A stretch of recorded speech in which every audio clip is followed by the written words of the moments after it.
Juggle your way to health and beauty. Juggle your way to beauty and health. Juggle along and become a cutie. A shapely figure is better than wealth. I don't know about you, but being stuck at home during the virus is driving me a little insane, so I thought I'd do something productive and answer the number one question I get about the trips I go on. Actually, it's the number two question. The number one question is, can I buy liquor in Utah? Which, yeah, go to a liquor store or anything that's got a liquor license. The number two question I get is, where do I get ideas for the places I go? So I thought I'd make a video of it, and it's going to be a long one, so I'll put some timestamps down in the description so you can just click on there and jump to whatever suits you the most. I'm also going to pack it full of links to all these places I'm going, so you might just want to bookmark this page and come back later for reference. Online is obviously the easiest way to get information about places to go. You've probably already been looking at these kind of places even without knowing it, but the locations are generally the more popular and busy areas. There are photo sites that are great for discovering general areas of beauty, but specific details are often hard to come by. You might have to do a little research yourself to figure out where the pictures were taken. There are some social media groups where you can get an idea of where other people are going, but it's not always easy to find the actual locations unless the person tells you specifically. And then there are trail guides, which are very good at finding specific locations. In fact, they'll usually give you maps and GPS coordinates of where everything was, but many require subscriptions or payment. Free state maps are very general, but usually mark the main recreation sites. Sometimes they have stuff that few people visit. Plus, you should have one in your car anyway. Older state maps from the days before GPS are a bit better for navigation, but the info may be out of date. I think the best of the new maps is Benchmark, especially these large state atlases. There are usually a lot of historic monuments and such in these. Trails Illustrated is probably my favorite outdoor map right now. It has the best trail information, the best road information, and quite a lot of points of interest to check out. The National Forest also put out their own recreation maps. They charge quite a bit for it, but the roads are really good. It's very good at differentiating between dirt roads, ATV, and hiking trails. And again, old maps are great for finding places that are unknown online. And probably the ultimate maps are the 7.5-minute USGS topo maps. They are the ultimate for map and compass navigation. The points of interest are usually a mix of oddities. They're a little out of date nowadays, but there's a lot of good information, and you can get them for free online. You just have to print them yourself, or pay quite a bit for them now if you can find them at a USGS store. I'm a bit of a map geek, so I have a little stash of maps going on, but it's so good to have a paper backup, and they're still better than pretty much most of the maps you can find online. Caltopo is a free online source to view the 7.5-minute maps, and the relief is shaded so you don't have to be as good at reading the contour lines, and the maps are all stitched together so they're seamless to scroll across. I also keep my swag from old vacations, all the handouts, maps, and guides. I think we're usually too busy to read them when we're on vacation, but that's a mistake. These are the richest source of information of the local area. I try to take a half hour after getting camp set up to actually flip through and read what the rangers gave me. You can't mention ranger handouts without mentioning the Unigrid maps that the national parks give out. These things are one of the top sources of stuff to see at a national park, and so many people just cast them aside. They're worth reading front to back when you get to the park. Unfortunately, they're not handing them out as often anymore, and they're getting harder to find. Another overlooked source of info are the information boards and overlook plaques. Most people just give them a cursory glance and then move on, but they can give clues as to what to find in the area, or may draw your interest towards one thing or another. There are so many things that I learned from these and then forgot a couple days later that I actually started photographing them just so I could reference them later when I got home. Modern tour books are kind of subpar. They're usually just paper versions of the online top 10 list, but sometimes offer up maybe a little bit more. Old tour books, however, are an absolute goldmine of interesting locations, assuming they still exist. My theory is that much info was lost in the transition to the internet. This used to be the only way you learned about interesting things to see. When the internet came, many people wrote about the places they used to go with their parents, but many places never made the transition from paper to the net. Then the optimization algorithms of web searches narrowed down those online points of interest to the top 10 lists we see today. Now the old tour books are the only place you can find these forgotten places. This is my absolute favorite. It's chock full of weird things that nobody knows about, like the house by Capitol Reef that a woman constructed out of old bottles, or the recreation of Stonehenge off the side of the road in Grand Staircase Escalante.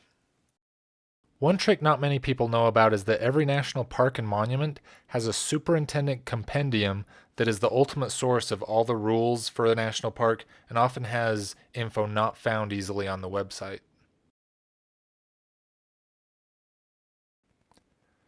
Google Earth Pro is one of the tools I use most for planning out trips. The satellite images are amazingly detailed now and makes it easier to pinpoint exactly where something is before you save it to My Maps. And many interesting features show up from above that you'd miss driving down the road. Sometimes it's just a weird rock outcropping or a dilapidated cabin in the woods. It gives a lot of ideas for things to check out that may be off the beaten track.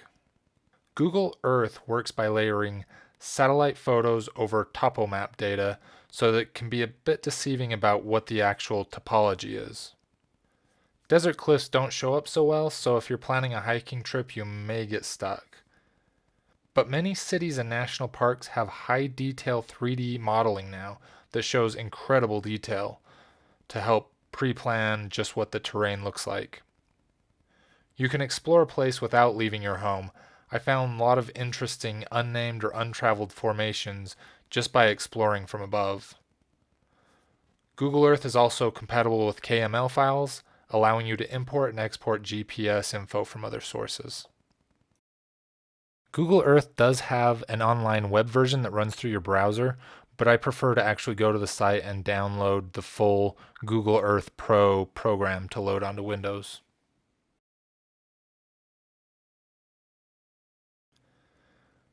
Now, after gathering all these locations, you need a place to store them, and I put everything on My Maps. It's basically Google Maps that you can add layers with locations, lines, and directions, and then save it all for later. It's all tied to your Google account, so changes are saved to the cloud automatically. Changes you've made on the computer are accessible from your phone or tablet app. So as you're traveling on a map synced to your phone's GPS, you can see what nearby interesting places you've marked maybe years ago and possibly forgotten about. I started out years ago marking places that looked like they'd be good places to take scenic photographs, but then it evolved into just a giant map of anything that was in any way interesting to me. The maps got so big, I had to break them into their own states and areas. You can also re-import GPS track data that you record while on a trip to build a map showing all the places you've been. So it's a good way to store places you want to go, and since it uses the same KML files, you can import or export these maps to Google Earth or your GPS program. Recreation.gov has recently overhauled their reservation site. Now instead of just making reservations, it's more like other recreation sites online, but providing all the official data on public lands. The site is growing constantly. Popular campgrounds have site maps, local rules and amenities, rates, even pictures of individual sites. There are similar sites online that gather all campgrounds and free camping areas. They can be good for recommendations, but keep in mind they're usually done by community input, so the availability and information is of varying accuracy. Make sure that you have some alternative plans just in case the places listed as free camping are actually prohibited. Remember to check the weather before you go. I prefer weather.gov. It's ran by the National Oceanic and Atmospheric Administration, so I trust they have a few experts on staff and it's not just some guy that looks good in front of a green screen. Besides the typical weather predictions, I like that they have an hourly weather graph of the varying conditions. And just this January, the new GOES weather satellites went live, providing amazingly detailed satellite photos of the country both day and night. Both are really good to see when skies will be clear or overcast. It's always good to know when the sun will be up so you can get back to camp before it's dark. This app is fantastic for photography and knowing when and where the sun will be. Works based off GPS and doesn't need data for sunrise and sunset times. This is the mobile version of the online website. It does require a data connection, but gives you the basic information of what you need. Many satellites are visible at night once you get away from the lights of the city. This app will tell you when and where to look for them based off your location. And it only needs an initial data connection to update the times for the next day and a half or so. This is a digital planisphere that will show you the overhead sky based off your location and the current time and doesn't need a data connection. So if you're wondering what that really bright star is in the sky, this will tell you. I used to use a program called Backcountry Navigator as my navigation app, but the learning curve was kind of steep. There wasn't a lot of development, so I switched to Gaia GPS a few years ago. Their program is growing fast and syncs automatically to their web portal. This is where you import most of the KML files that you created earlier so you can take them with you. Gaia also allows you to download maps and data for offline use for when you're in the backcountry without a data signal. And they have an amazing variety of map layers you can use. Their base map itself has gotten really good to the point I started using it more than the CalTopo 7.5 minute maps, which they also have available if you still prefer that. If you pay for the full program, you also get access to all the Trails Illustrated maps and the National Forest maps. They have MapQuest satellite maps, geologic maps, wildfire history maps, and public and private land ownership maps. All of this can be loaded onto your phone or tablet before leaving home so that you have maps that are GPS synced to your location when you're miles away from a data signal. For convenience sake, I do almost all of my work through this one app, but still have some of the paper maps tucked away just in case.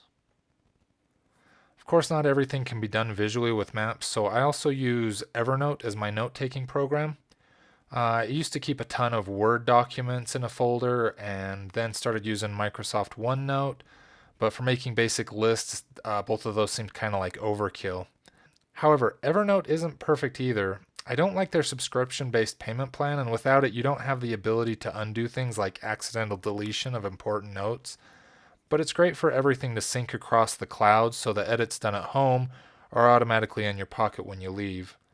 I kind of hesitate speaking well about them because for all the glitches they've given me some real headache. I keep looking for something better, but so far this is the best I've found. So that's it. That's the basics. I hope that gets you guys going. Like I say, marking everything down on my maps I think is a key just to make sure you have it, because no matter what you think, you're like, oh, I just saw a cool picture of something online, I'm going to remember to go there. You won't remember, or at least I won't. So I would advise marking it down. It's great because you can use it from your phone if you need to. You can use it from any computer. Just throw in ideas out there. Mark every little thing. Some of the things I marked on my maps, they're nothing more than from the satellite photo on Google Earth. I saw some rocks that looked interesting. There were some shadows being cast by rocks where there shouldn't be. So there's a cliff or some spires or who knows. And it might be worth checking out. It might be nothing. It's fun to swing by and see what's there. And it's not on any list anywhere. It's not on any tour guide.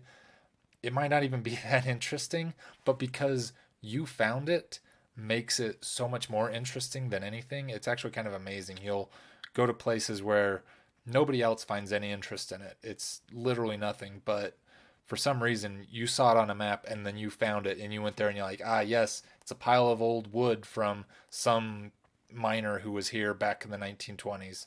It's not worth mentioning to anybody else, but it's cool to you because you discovered something. I think that's the main way I do pretty much all the stuff I go and see. It's something gave me an idea to go in one direction, and it's just amazing what you discover along the way.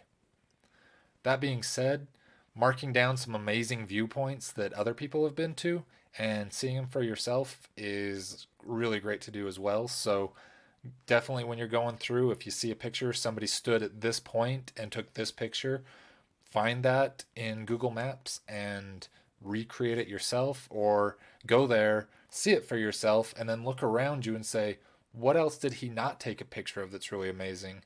I get that all the time in national parks where something, a perfect example is Mesa Arch in Canyonlands. It's a cool picture. Everybody's taken it though. It's kind of played out. I shouldn't say played out, but it's not amazing as it used to be anymore. And it's an absolute nightmare to stand shoulder to shoulder with all these people taking the exact same picture when you're surrounded by other just stunningly amazing things. Just go to that place where everybody else is, but not take the picture that everybody else is taking and see what else is in the area because you'll find new stuff that nobody's ever seen before.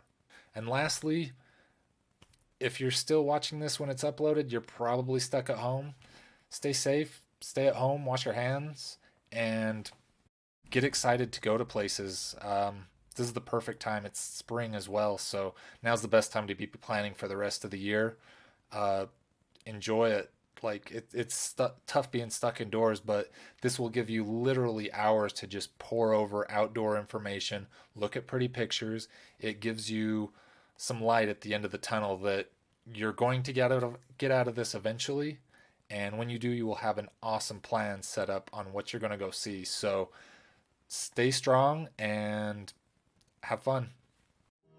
Juggle your way to health and beauty. Juggle your way to beauty and health. Juggle along and become a cutie. A shapely figure is better than wealth. I used to be a little bit tubby. I used to be a little bit